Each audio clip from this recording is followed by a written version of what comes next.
Shafiqul Islam, point of order বলুন। আসসালামু আলাইকুম মাননীয় স্পিকার, আপনাকে ধন্যবাদ। আমরা গতকালকেই সংসদ অধিবেশনে মাননীয় সরকার দলীয় চিফ হুইপের পক্ষ থেকে একটা বার্তা এখানে পেয়েছি যে বাজেট অধিবেশনকে প্রাণবন্ত করার লক্ষ্যে আমাদের সকলের উপস্থিতি এবং এখানে মনোযোগের সাথে নিয়মিত অবস্থান করা এ বিষয়ে দৃষ্টি আকর্ষণ করা হয়েছে। এই প্রেক্ষিতে আমি দুটো বিষয় আমার জানার বিষয়। একটা হচ্ছে যে আমরা শুরু থেকেই তার জন্য প্রাণ খুলে দোয়া করি আমাদের বর্ষিয়ান রাজনীতিবিদ এবং এই সংসদের একজন বিজ্ঞ পার্লামেন্টারিয়ান জনাব মির্জা আব্বাস, তার শারীরিক সর্বশেষ অবস্থা সম্পর্কে এই পার্লামেন্ট এখন পর্যন্ত আনুষ্ঠানিকভাবে আমরা কিছু জানতে পেরেছি এটা আমার মনে পড়ছে না। আমার প্রথম কথা হচ্ছে যে এই বিষয়ে তার সর্বশেষ পরিস্থিতি, পার্লামেন্টে তার শপথ গ্রহণ এবং তার শারীরিক সর্বশেষ অবস্থা। দ্বিতীয় হচ্ছে সরকার দলীয় আরও দুইজন সংসদ সদস্য যারা ঋণখেলাপি অবস্থায় আছেন, মামলা চলমান রয়েছেন, সেই বিষয়টিও এখানে সর্বশেষ পরিস্থিতি আমাদের সামনে। আমার মনে হয় আমরা একজন সংসদ সদস্য হিসাবে জানা দরকার যে ওনারা এখনও পর্যন্ত পার্লামেন্টে অংশগ্রহণ করা কিংবা না করার প্রশ্নে তারা কী ভূমিকা পালন করতে পারছেন। সেই ক্ষেত্রে জনাব মির্জা আব্বাস মাননীয় সংসদ সদস্য, তার ব্যাপারে যেসব গুজবের ডালপালা আছে শহীদ শেখ আমাদের শরীফ ওসমান হাদির প্রসঙ্গে, এবং সেই গুজবে ঘিতে মানে আগুনে ঘি ঢেলেছে সর্বশেষ মমতা বন্দ্যোপাধ্যায়ের যে বক্তব্য ছিল যে আমি যদি নাম বলে দিই তাহলে বাংলাদেশে এটা নিয়ে উতাল পাতাল হবে। আমার মধ্যে সেই সব প্রসঙ্গগুলোতে আমরা আর সামনে বাড়তে না দেওয়ার জন্যই স্বরাষ্ট্রমন্ত্রীর পক্ষ থেকেও এ ব্যাপারে ব্রিফ আমাদের কাছে আসা প্রয়োজন ছিল। আমি তিনটি বিষয় নিয়ে আসছি। একটা হচ্ছে আমাদের বিজ্ঞ পার্লামেন্টারিয়ান বর্ষিয়ান রাজনীতিবিদ জনাব মির্জা আব্বাস, ওনার বিষয়ে সর্বশেষ জানা প্রয়োজন। ধন্যবাদ। দ্বিতীয় হচ্ছে আমাদের যে দুইজন ঋণখেলাপি সরকার দলীয় তাদের বিষয়টি, এবং সর্বশেষ শরীফ ওসমান হাদি শহীদ, তার বিচারের যে প্রসঙ্গটি এসেছিল এ ব্যাপারে যে গুজব আছে সে ব্যাপারে জানা প্রয়োজন। অনেক ধন্যবাদ মাননীয় স্পিকার আপনাকে।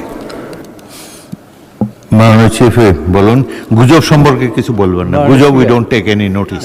মাননীয় স্পিকার, এই অনেকগুলো বিষয় পয়েন্ট অফ অর্ডার হয় না, আপনি অ্যালাউ করেন, অনেক সময় হতে পারে, কিন্তু এটা না হলেই খুব ভালো আমাদের। আর উনি একটা কথা বলেছেন যে আমাদের বর্ষিয়ান রাজনীতিবিদ মির্জা আব্বাস সম্পর্কে জানতে চেয়েছেন, এটা আপনি মাননীয় স্পিকার আপনি বলতে পারেন। আর দ্বিতীয়ত হলো যে দুজন মাননীয় সংসদ সদস্য, এটা সাবজুডিস ম্যাটার, এটা কোর্টে আছে। মাননীয় স্পিকার কোর্ট সিদ্ধান্ত দিলেই কেবল সিদ্ধান্ত হবে, এর আগে তো মানে মানে এ বিষয়ে কোনো কিছু বলার সুযোগ নেই।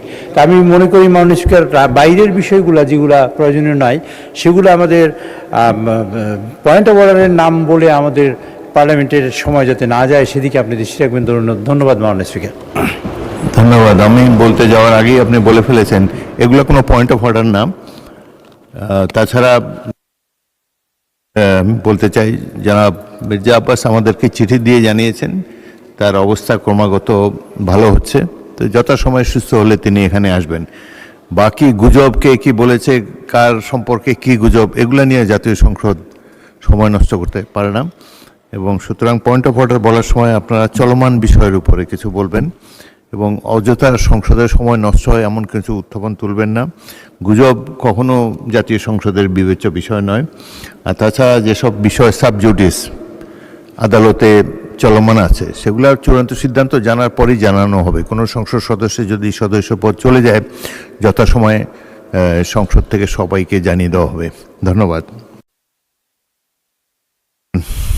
মাননীয় বিরোধী দল নেতা। ধন্যবাদ মাননীয় স্পিকার।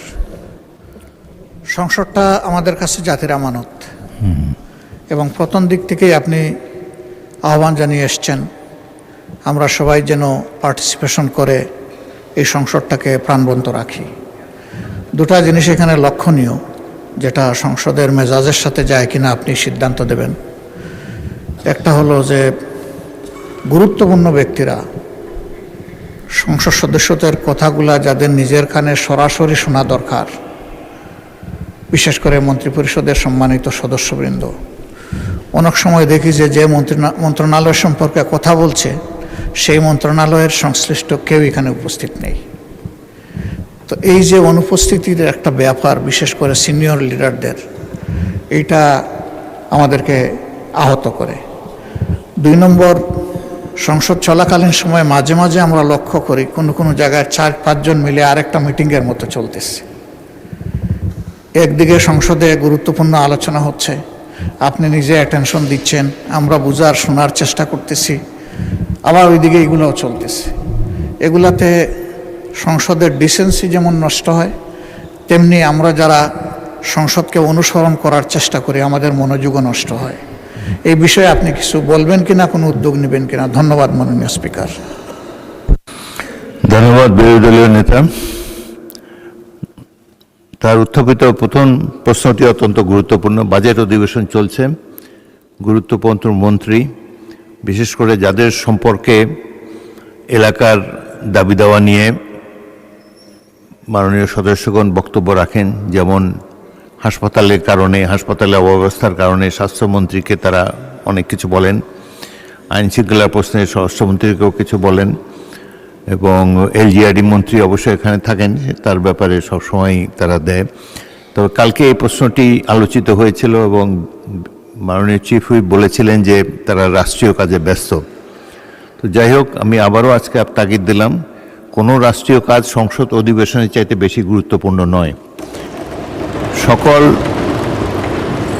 রাষ্ট্রীয় কর্মকাণ্ডের মধ্যে সংসদ অধিবেশন সবচাইতে বেশি গুরুত্ব পায়, and it takes precedence over any other business of the state. সুতরাং আপনি মাননীয় মন্ত্রীদেরকে বলবেন তারা যেন সংসদে যথাসময়ে আসেন, সংসদ সদস্যদের যেসব বক্তব্যে তাদের মন্ত্রণালয় সম্পর্কিত কথা তারা বলেন সেগুলোর ব্যাপারে তারা অন্তত শুনবেন এবং যদি সম্ভব হয় তার প্রতিকার করার চেষ্টা করবেন। দ্বিতীয়ত, বিরোধী দলের নেতা যেটি বলেছেন, আমি মাঝে মাঝে দেখি সংসদের ছোট ছোট গ্রুপে কথাবার্তা চলে, ফ্লোর ক্রসিংও দু একবার দেখেছি, সেগুলো আমি সাথে সাথে পয়েন্ট আউট করেছি। আপনারা সংসদের মধ্যে গ্রুপ আলোচনা করার চেষ্টা করবেন না এবং যত সম্ভব নিজের আসনে বসে সংসদ কার্যক্রমে অংশগ্রহণ করার, অন্তত ভালোভাবে শোনার চেষ্টা করবেন। এটাই আমরা আশা করি। সংসদের শৃঙ্খলা বজায় রাখার ক্ষেত্রে আপনাদের সকলের সহযোগিতা কামনা করি। ধন্যবাদ।